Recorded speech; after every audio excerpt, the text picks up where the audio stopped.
नाजरीन अस्सलाम वालेकुम। IND टुडे न्यूज में आपका खैर मकदम करते हैं। आइए देखते हैं ये तफसीलात। शहर हैदराबाद के पहाड़ी शरीफ पुलिस हुदूद में वाक़ वादी मुस्तफ़ा के साकिन एक 18 साल नौजवान मोहम्मद खालिद कुरैशी एक अजीब व गरीब वाक़े में आज अपने एक सीधे हाथ के पंजे से हाथ धो बैठा। मुतालिका पुलिस ने केस बुक करके बताया कि मुतासरा नौजवान के वालिद क़य्यूम कुरैशी ने कुछ घरेलू झगड़ों की बिना पर चाकू से वार करके अपने ही बेटे का हाथ काट डाला, जिसे फौरी दवाखाने उस्मानिया पहुंचा दिया गया है। लिहाजा पहाड़ी शरीफ पुलिस के लोगों ने वालिद साहब को हिरासत में लेकर तहकीकात शुरू कर दी हैं। खालिद सो रहा था, उसके बाबा जो है कंधे पे हाथ रख के सतुर से हाथ कट कर दिए और उसके बाद जो है भाग गए। मैं खाना खाने आया तो मेरे को मालूम हुआ तो मैं उसको लेके उस्मानिया हॉस्पिटल गया। उनके वालदा कहाँ है? उनके वालदा बच्चों को खाना बेटे को टिफिन देने गए थे। घर में कोई भी नहीं थे? घर में कोई भी नहीं थे, खाली बाबा बेटे थे।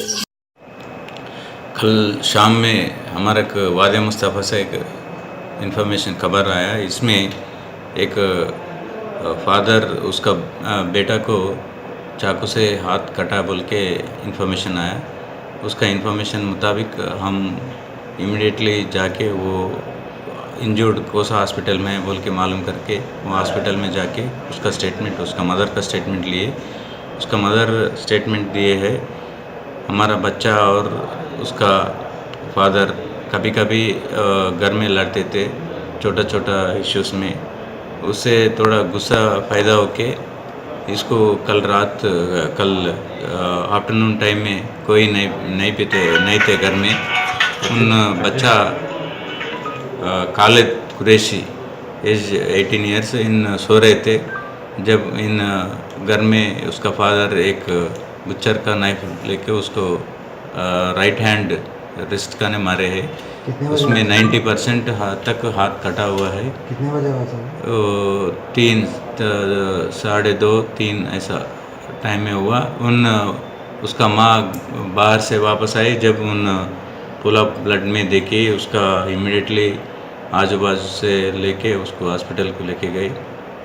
उन बोल रहे कि इन कभी कभी थोड़ा ऐसा गुस्सा पे रहते हैं, अभी कोई काम नहीं कर रहा है उसका फादर, और थोड़ा हाइपर टेंशन और थोड़ा इमोशनल भी ठीक नहीं बोल के बोल रहे। उसके वजह से ये बच्चे से कभी कभी लड़ते, उसके ऊपर गुस्सा पैदा होके ये काम करे। 2 दिन के अंदर भी वो बच्चे और फादर दोनों लड़े हुए हैं। उसमें ये राइट हैंड से उसको फादर को मारा बोल के बोल रहे। उसके लिए वही हाथ को मैं कटा बोल के बोल रहे। कैसा भी इसको हम अरेस्ट करके आज कोर्ट में पेश कर रहे। ये भी 307 केस लगा है। वो बच्चे भी और वो ट्रीटमेंट के लिए बहुत कोशिश कर रहे हैं। अभी उस्मानिया में ट्रीटमेंट चल रहा है उसका।